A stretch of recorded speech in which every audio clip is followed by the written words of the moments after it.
Hello hi అండి, welcome to మన channel. ఈరోజు రెసిపీ వచ్చేసి పప్పు చెక్క అండి. చాలా ఈజీగా ప్రిపేర్ చేసేసుకోవచ్చు. స్కూల్ తీసేసారు కదండి, పిల్లలకి స్నాక్స్ ఐటమ్ ఇలా చేసి పెడితే చాలా ఇష్టంగా తింటారు, బలం కూడా. రెడీ ప్రాసెస్ చూసేద్దాం. ఫస్ట్ స్టవ్ ఆన్ చేసుకొని ఒక పెనం పెట్టుకొని ఒక కప్పు వరకు వేపిన శనగపప్పు వేసి లైట్గా రోస్ట్ చేసుకోండి. ఇలా వేపుకోవడం వల్ల ముక్కు వాసన పోతుందండి. వేపుకునేది పక్కన పెట్టుకోండి. ఇప్పుడు అదే పెనంలోకి గ్లాసుకి గ్లాసున్నర బెల్లం వేసుకోండి. బెల్లం తురుము వేసుకొని అర గ్లాస్ వాటర్ వేసుకొని బెల్లం కరగబెట్టుకోండి. సిమ్లో పెట్టుకోవాలండి, మంట అనేది లో ఫ్లేమ్లో పెట్టుకొని కరగబెట్టుకోవాలి.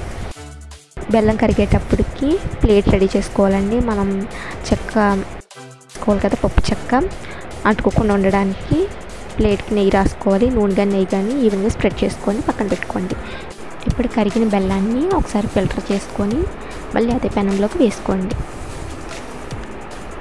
పాకం దగ్గర పడాలండి. చూడండి, ఒక గిన్నెలో వాటర్ వేసుకొని పాకం చెక్ చేసుకోవాలి. ఇలా ముద్ద కట్టాలండి పాకం అనేది. ఈ ప్రాసెస్ మొత్తం లో ఫ్లేమ్లో పెట్టి చేసుకోవాలండి. చూడండి, ఇలా ముద్ద కట్టాలి. ఆ ప్లేట్ అంచు కొడితే టక్ టక్ మనకు సౌండ్ రావాలి పాకం అనేది. అంతేనండి, పాకం రెడీ అయిపోయింది.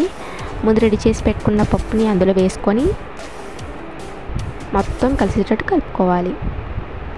కలుపుకునేది ముందు రెడీ చేసి పెట్టుకున్న ప్లేట్లోకి వేసుకొని ఈవెన్గా స్ప్రెడ్ చేసుకోవాలి.